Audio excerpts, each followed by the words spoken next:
All right, let's have a look at the next thing down the line here, which is work and energy. This is on page 380. Now this will not be on midterm 1, okay? We're into new stuff. Okay, so this is another way to analyze things, to do kinetics, to figure out what sort of motion will occur. All right, so on 380 is where we're at. Now what work is force times distance. So if you apply a force over a given distance, you do work. There's the term for it. If you've had physics, you probably run into this. Probably the most common type of work that you can do is if you apply a force to a weight, you can lift it, right? That's called work. Now, the force and the displacement have to be on the same line. So if the force does not match the direction of displacement, you'd have to look at doing some trigonometry there to get the component of the force that acts in the direction of the displacement. Okay, if the force is constant, then work is just FD cosine theta, with theta being the angle between the force and the distance. If the force is not constant, or if the angle changes or something like that happens, you got to integrate it.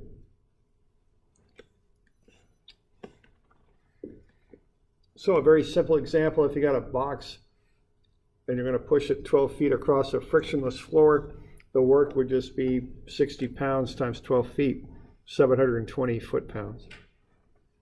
So that's a quantity called work.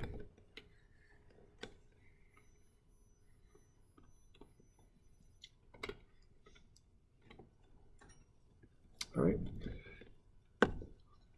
Now, work is the force and distance combination. Energy is the ability to do work.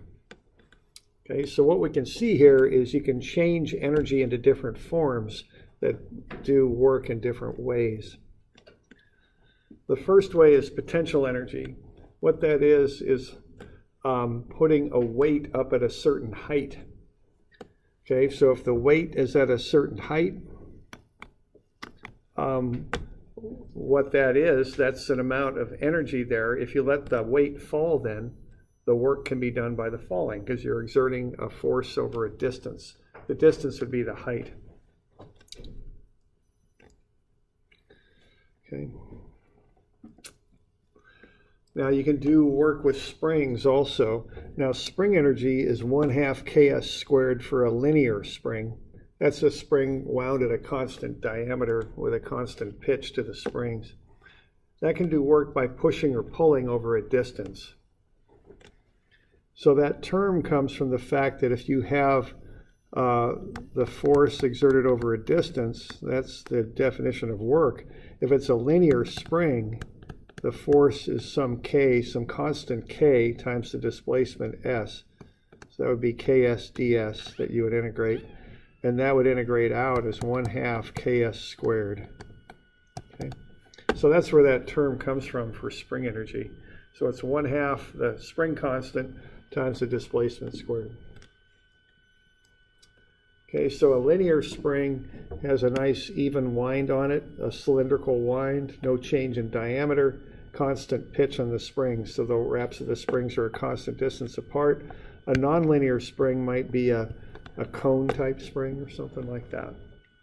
Or it might have uneven distances between the wraps. Okay, so that term for spring energy for us assumes a linear spring.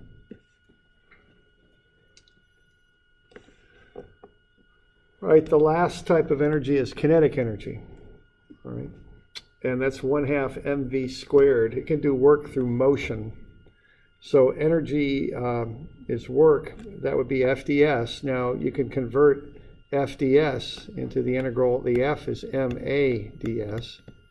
If the mass is constant, you can pull that out and get the integral of ADS. And as we covered earlier, the integral of ADS is VdV. Okay.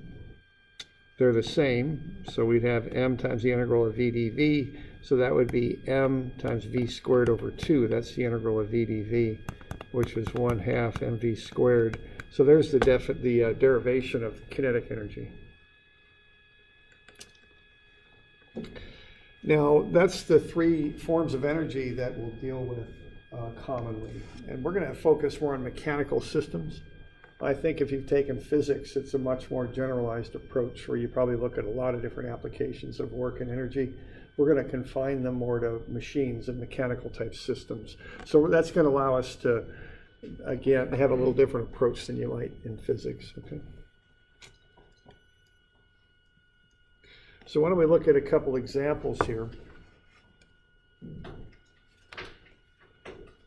Let's say we've got this block and it's going to slide into a spring shock absorber, and it's not a linear spring, it's a nonlinear spring. Fs is ks squared. Let's find the work done to the block after the spring is compressed 0.2 meters. So what we're going to do is take this block and slide it into the spring. When we do that, we get compression on the spring. So let's see how much work is done to the block. Okay. Now in this one, I don't have a linear spring, I've got a nonlinear spring. So I'm going to have to integrate, okay? So that'll be F cosine theta ds. The force is parallel to the displacement, so theta is 0, cosine theta is 1, so I don't need to worry about that. I just need to take F times the integral of F ds. Now I'm given that the K is 900, so Fs would be 900s squared. So I'm going to integrate 900s squared ds from 0 to 0.2. So the integral of 900s squared is 300s cubed. And that'll go from 0 to 0.2. We'll plug 0.2 in. So 300 times 0.2 cubed minus 300 times 0 cubed. And that'll get us to work. Okay.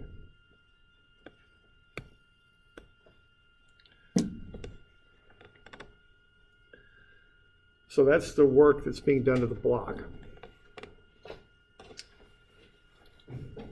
That one had to be integrated because it's a nonlinear spring. Couldn't just use the spring energy formula there. All right, so the work is 2.4 Newton meters. Now, I seem to remember when I learned this, we used to talk about is the spring doing work to the block, or the block doing work to the spring, and kind of come up with this distinction. I never quite got that. So what I look at is something perhaps a little different. What I care about is, has the spring gained or lost energy in this process, and has the block gained or lost energy? What I care about is, has something gained energy or lost it? So if I take this block and I'm sliding it, and I slide it into that spring and compress the spring, what's happening here? Has the block gained or lost energy? The block itself. Yeah, it's lost. Now, what's the key why does that happen? I mean, what's the key thing that tells you that? Yeah, the energy is going into the spring, so the energy is gained by the spring. What's the tip-off that the block has lost energy? What's happening to the block that indicates that? Yeah, right. The velocity decreases. Okay.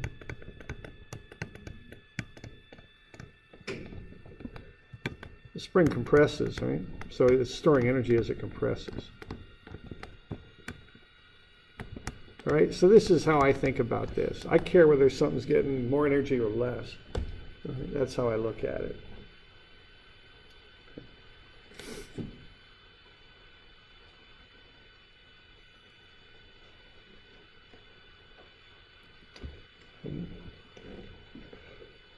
All right, we've got another one here. Let's find the work done as the crate moves 7 feet. Okay. This crate weighs 50 pounds, and we got mu as 0.25. Okay. So what we want to do on this thing is, get a free body diagram going to the crate. We've got what do we got there? We have got a 50-pound crate.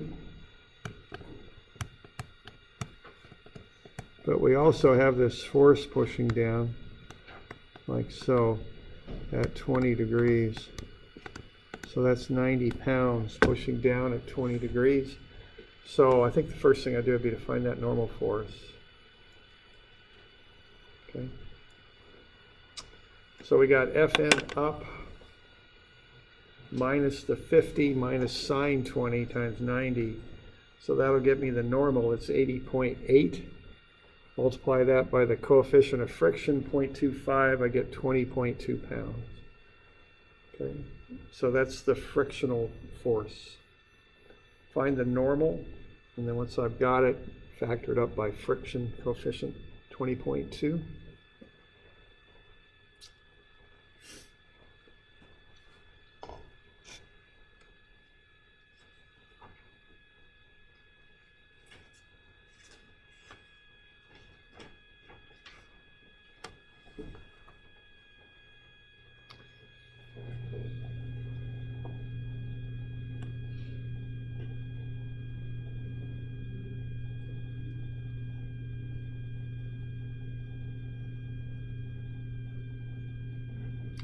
All right, so we got those, the normal force and the frictional force.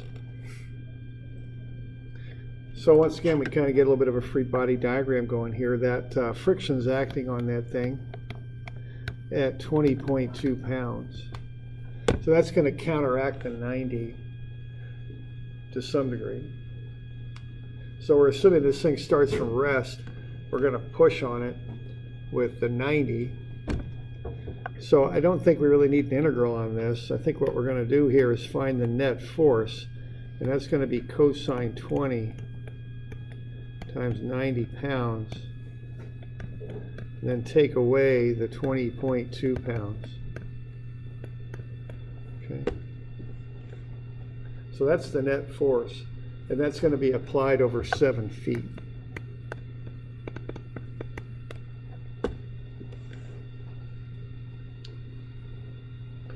So the first one we had to integrate because the force varied in a nonlinear way. This one we don't have to integrate because it's just constant force. All right?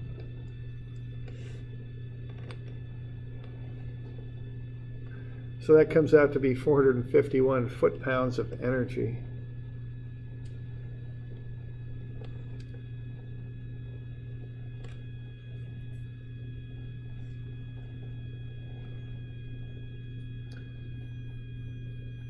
So has the block gained or lost energy on that one, do you think? It starts from rest.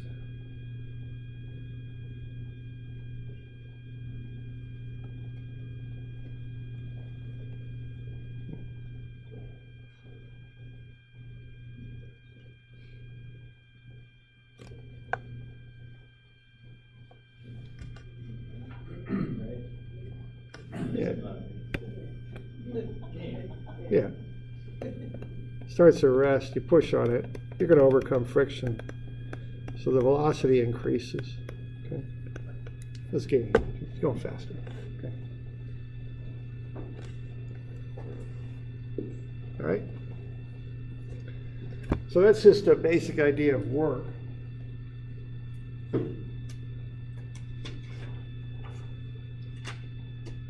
Now the next little thing here is power. All right.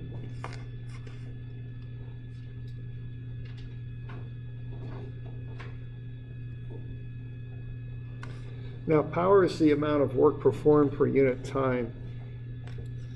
All right, so let's say we've got a tank of water and we want to pump it out.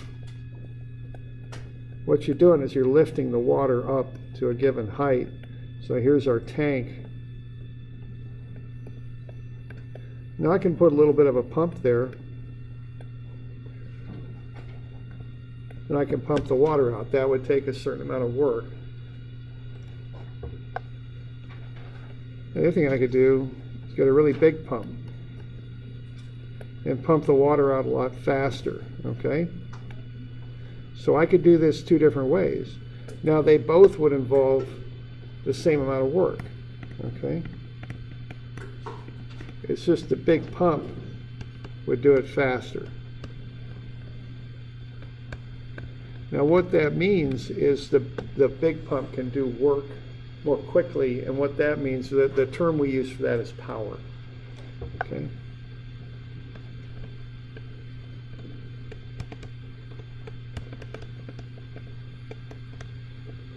So power is the ability to do work in a short amount of time.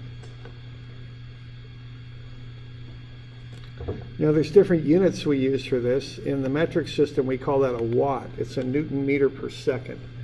The metric unit of work is a joule, Newton meter, per second is a watt. Okay. In the English system, you know, we've got this, or imperial system as they call it, a lot of this stuff's old historical stuff. We use a horsepower, which is 550 foot-pounds per second. Okay. A horsepower is 746 watts, which is 0.746 kilowatts.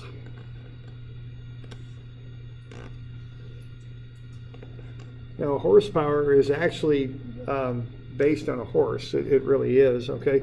Now, what 550 foot-pounds per second is, if you multiply that by 60, is 33,000 foot-pounds per minute. Okay, that's what that is. And that's actually what a horse could do back in the old days, okay? Because the horses are the original engines, basically, farm engines, like a tractor. I mean, horses did all the work. They pulled stuff around, they pulled plows, they were draft horses, they were used to lift weights. So let's say a draft horse back in the old days could lift 1,000 pounds of water 33 feet in a minute.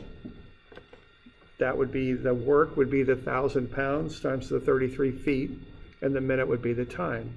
So the work would be 33,000 foot-pounds, and the time would be a minute.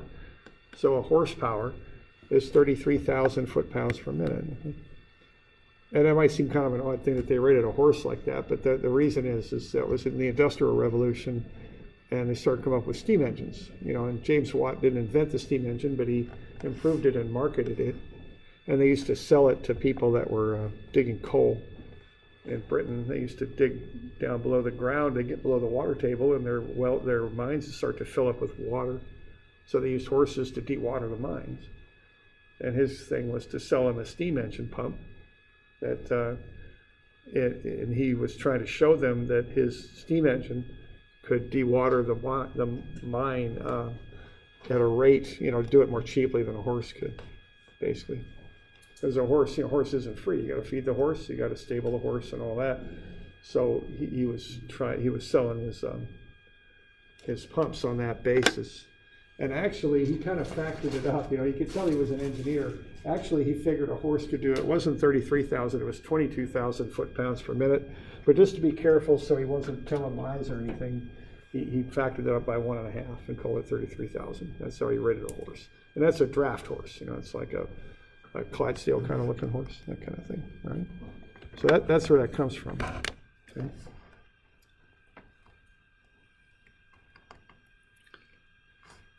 All right, so that's a horsepower.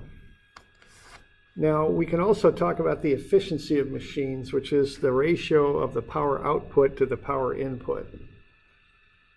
Okay, so that's another thing we could look at here. That's also energy output to energy input. So what you put out of a machine versus what you put into it is some number, usually expressed as percent, but sometimes as a ratio. It's always less than 1 if you're doing it as a ratio. It's always less than 100 if you're doing it as percent. Okay.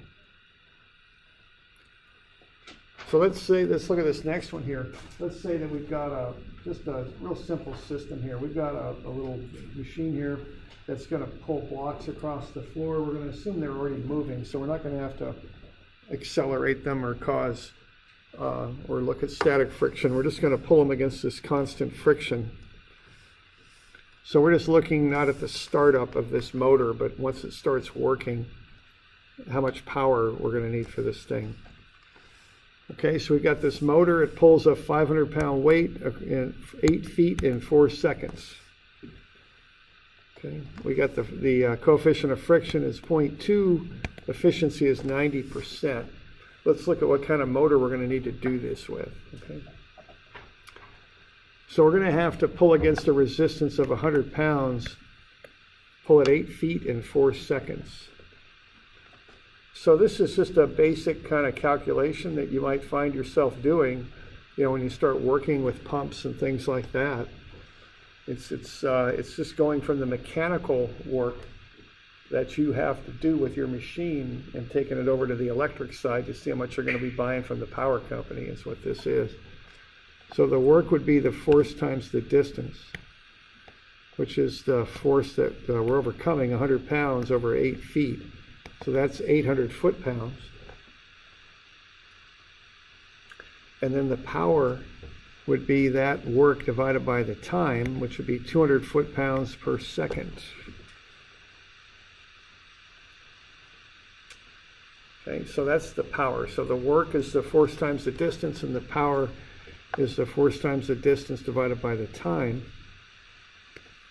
Now we know that a horsepower is 550 foot-pounds per second, so we can divide that out, and we would get 0.364 horsepower. That's the output of the motor. Okay? So when you buy motors, they're rated on what they put out. So if you're looking for a motor to put into this thing, you'd probably scale it up a little bit, maybe a 1/2 horsepower motor is what you'd be looking for. You don't want to way oversize these things. Sometimes, especially on pumps, that can get you into trouble, but you want to oversize a little bit, maybe a 1/2 horsepower. Now, if we want to know what we're going to get from the power company, they work in kilowatts and watts and things like that. Actually, it's kilowatt hours is what they work in. If you look at your power bill, that's what you pay for, is a kilowatt hour. So what you would do then would be to take the 0.364 horsepower, multiply it by a conversion to get it into watts. It's 746 watts per horsepower. So that'd be 271 watts. That's what's output by the motor. Okay. So the motor that's what it's putting out. However, the motor isn't perfectly efficient. It's only 90% efficient. So it's taking 90% of that electrical energy and converting it into the energy that's used to pull the blocks. So you're going to have to kind of use the efficiency backwards. If it's putting out 271 and it's 90% efficient, you got to divide the 271 by 0.9 and get 300 watts. So you need about 0.3 kilowatts input into that motor.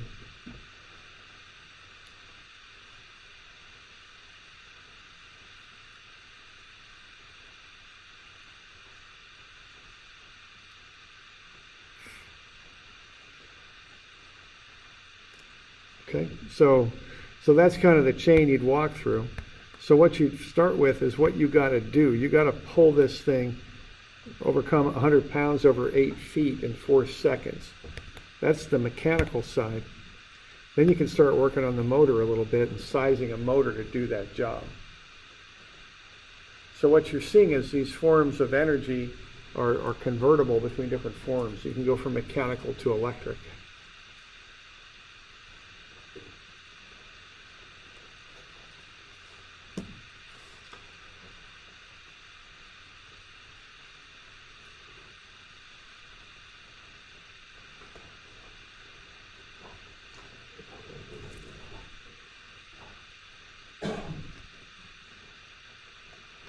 You got any questions on that bit?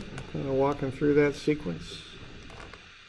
I've done this on pumps. When you ever design a pump station, you'll look at that. Look at your flow rate and the height you have to lift it and how much friction you're overcoming, pushing it through the pipes and all that. And you can end up sizing a pump to do the job. Okay.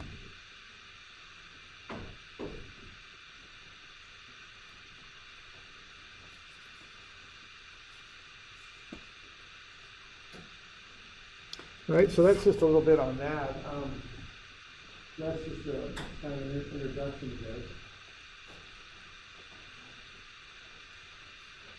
Now, one thing to keep in mind about this is that the energy is interconvertible. You know, you can capture it in one form and then convert it into others to do a job that you want to do. And energy can be converted into all different forms, and maybe not all, but many different forms. Okay? So that's something that we'll be looking at here next. A little bit of that. Okay?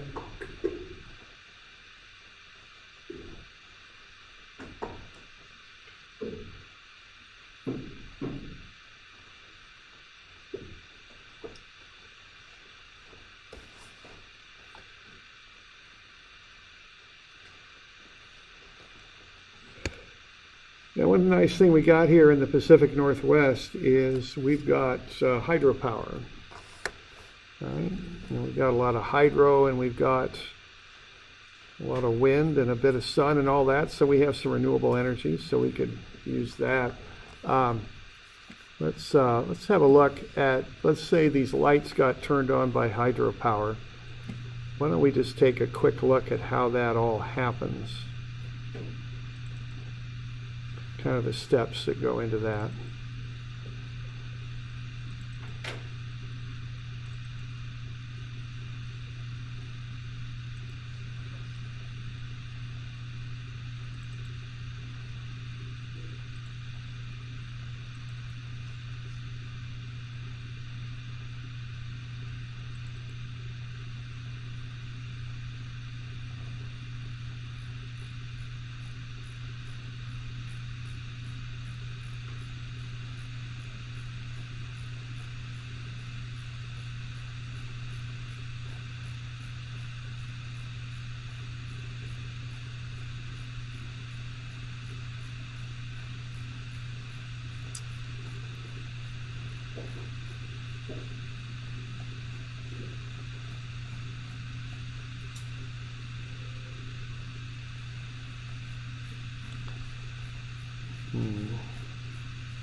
Yeah, I'm not finding what I'm looking for here.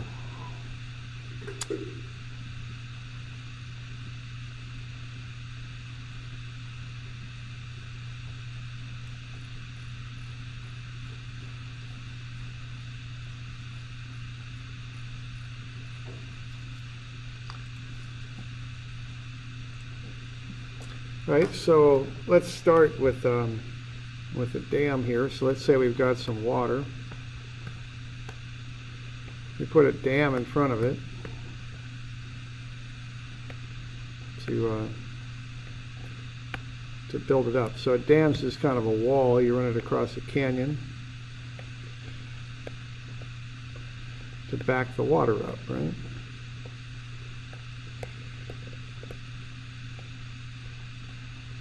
So, and then what you do, you put a bit of an intake in the dam, okay? That'll make the water run through it. So what you're doing here, up here at the top, you've got the water in the form of potential energy, right? You're just building the water up. The water has a certain amount of weight that you hold at a given height. Now, you can use whatever reference you want to measure these heights. You call that a datum. I would put the datum where I have the intake into the dam. Okay, so this is potential energy. Weight times height. This would be the height. Now, water has a form of energy that's a little bit like spring energy. It's called pressure. We don't really deal with that in this class so much, but if you take hydraulics or fluid mechanics, you will. But what that height does is it pushes through the pressure, and it can push the water through that intake. And now you're at kinetic energy, right? Okay. So you've taken that height energy and you've turned it into kinetic energy as you push the water through the intake there. And then what you do is you put a turbine there, and you use that kinetic energy to turn the vanes of the turbine, which turns the shaft. And then you've got an electrical generator here. If I could spell that, it would be electric.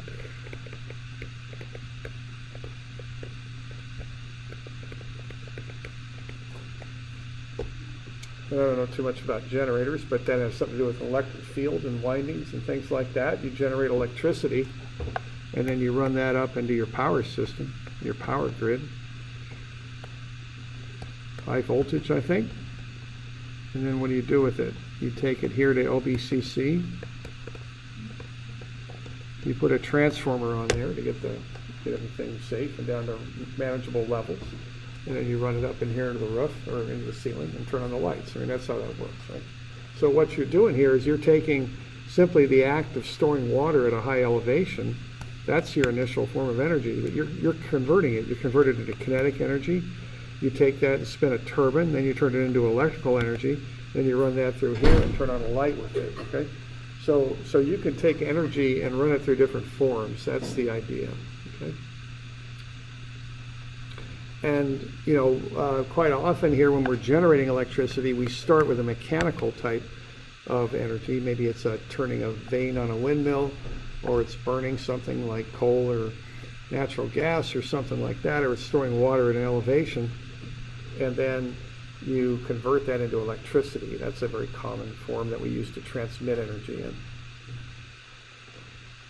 All right, so we can come up with a way of analyzing systems using this conversion of energy.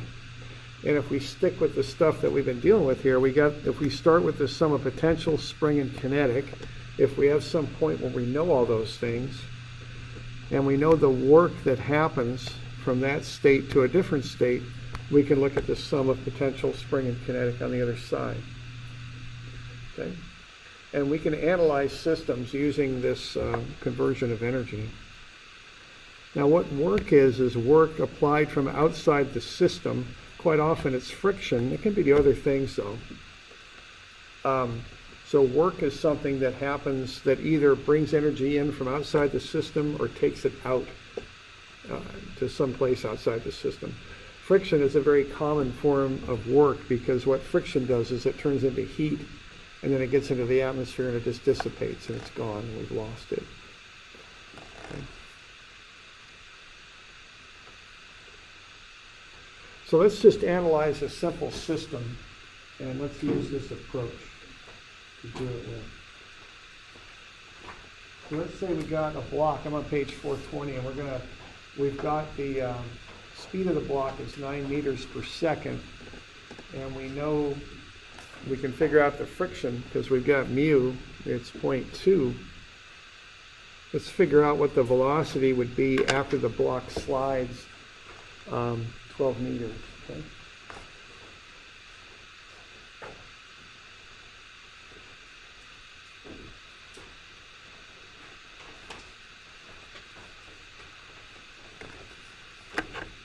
All right, and I've done some of the stuff here for you. I've got the weight of the block. We got the mass is 20 kilograms. Factor that up by gravity. You get the weight, 196.2 newtons.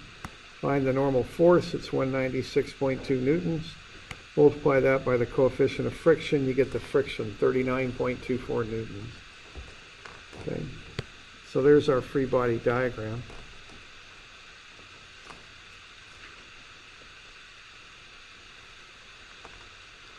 Okay.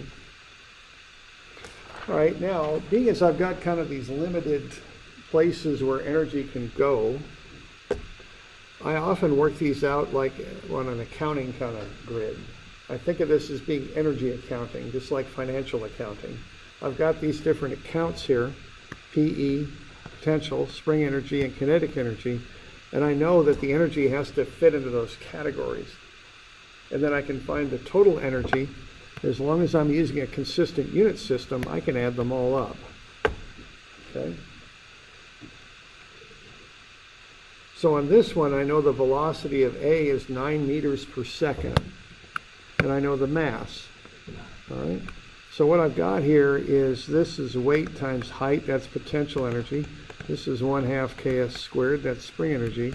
And this is 1/2 mv squared, that's kinetic energy. Now, all of those are measured in Newton meters. Okay, they'll all come out to be Newton meters. So as long as I'm using the units properly on this and I get everything into Newton meters, I can add them up. Okay.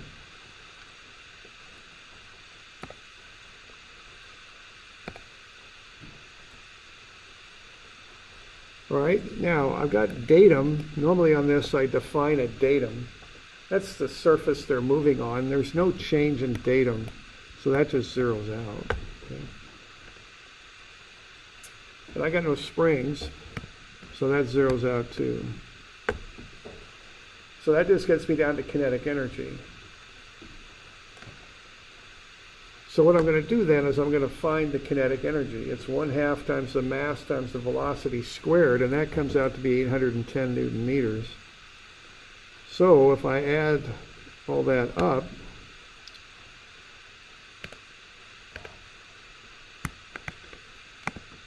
like so, and just add everything up, I'm going to get the total amount of energy that that thing has. So that has 810 Newton meters of energy. All right. So I think of this as having 3 bank accounts. I got no money in the first 2, and I've got 810 in the second. So the total amount of money I've got is 810. That's what I've got to work with.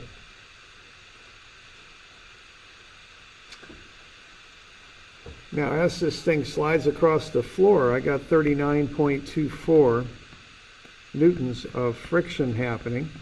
That's a force. And that happens over 12 meters. Okay?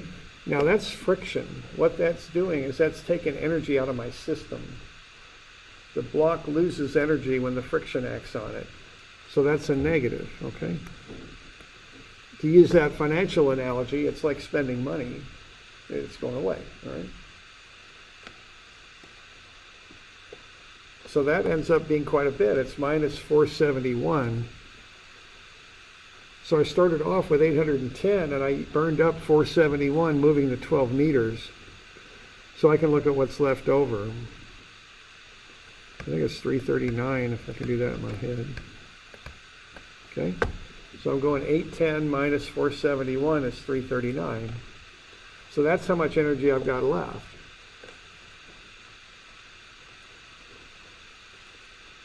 Now what I want to do next is look where that ends up.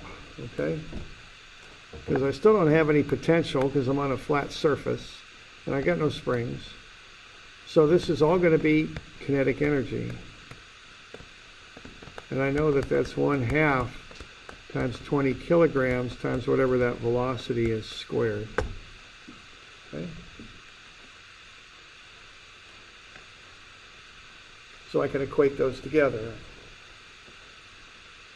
and solve the thing out. So what I know is the energy that I have left over after I have the 810 and take away the 471 is 339. And that there's no potential energy at B, nor is there spring energy, so that's all kinetic. It's 1/2 times 20 times VB squared. So I can equate that then and solve for VB. It's 5.82 meters per second. Okay. Now I could have done this with F equals ma. I could have found the acceleration and I could have run that through in a kinetic or kinematic equation to find the velocity too. There's other ways you could do this. This is probably the most efficient method because work energy is based on distance. So if that's a 12-meter distance, I can just knock that right out using work energy.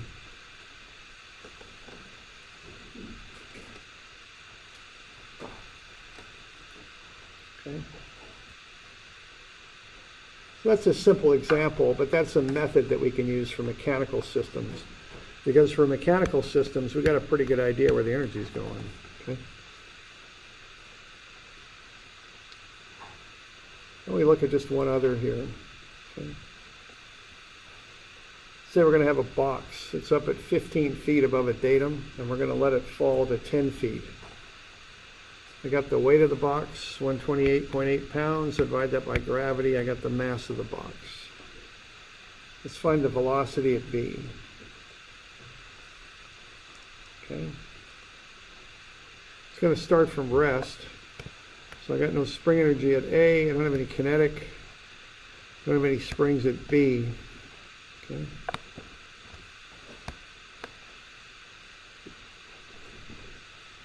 So I can find the potential. It's the weight times the height. Notice where I put datum. You can put datum wherever you want. You just can't move it around once you start. You got to keep it wherever you put it. So I've got it down there at the floor level there, so I'll keep it there. So my height is 15 feet. So I got 1932 foot-pounds of energy at A. I have no spring energy, no kinetic, so I got 1932 foot-pounds. That's the total energy I've got.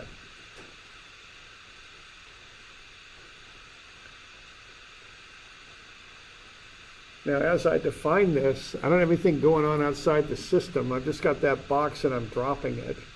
I'm not doing anything outside the system to it. Even though it's falling, that's internal to my system. So I don't count falling as being work. Work is something that goes outside of the system. Okay? So I got no work, no friction, nothing like that. So I end up with 1932 foot-pounds. That's the energy I've got at B. Now what's happening is the energy is changing form, but the amount hasn't changed. So I got 1932 at B. Now I still have no springs, and I can figure out what the potential energy is there. I've got 128.8 pounds. And I've got the height, which is 10 feet, I think it was. So that's 1288 foot-pounds. Okay. So what happened there to the rest of the energy is it all goes into kinetic, see? That's what happens to it.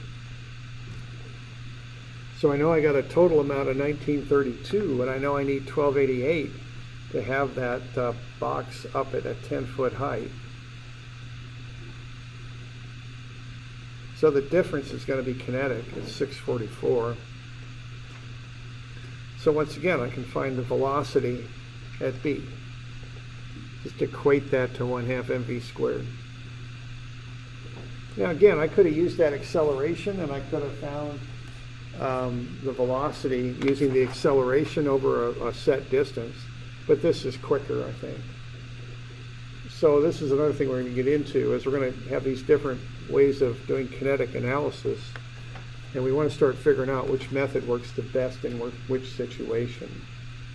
What we got here is we got distances specified. So work energy often works very well in that situation because it's based on distance. Work is force times distance. Okay? So what I can do there is I can take this 644 foot-pounds and set it equal to 1/2 mvb squared. Okay. I go ahead and solve that and find the velocity, because I know the mass is it 4 slugs? Okay.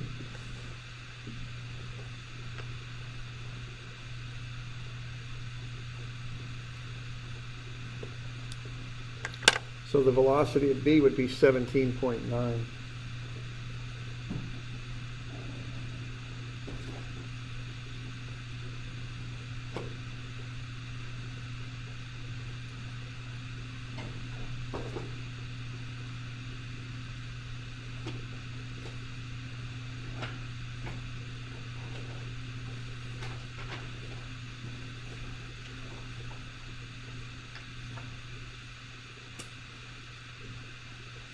All right, so why don't we do a couple of these? We'll push these back because I know you got tests, and of course you got mine on Monday, so we'll push these back. Should we do that? Actually, these are pretty quick. We better not push these back because we'll end up with a big bunch of them pushed too far back. So we'll make these due Friday, I think. Sorry, but these are pretty straightforward, I think. We'll go over them on Wednesday. I just don't want to have a big stack of them that are all due next week after the midterm. That'll just be too much. So we'll make these due Friday. They're pretty straightforward, I think. We'll go over them Wednesday.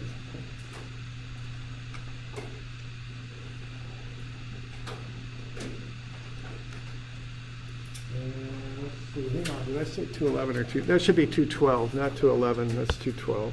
So 212. There we go. Okay. All right.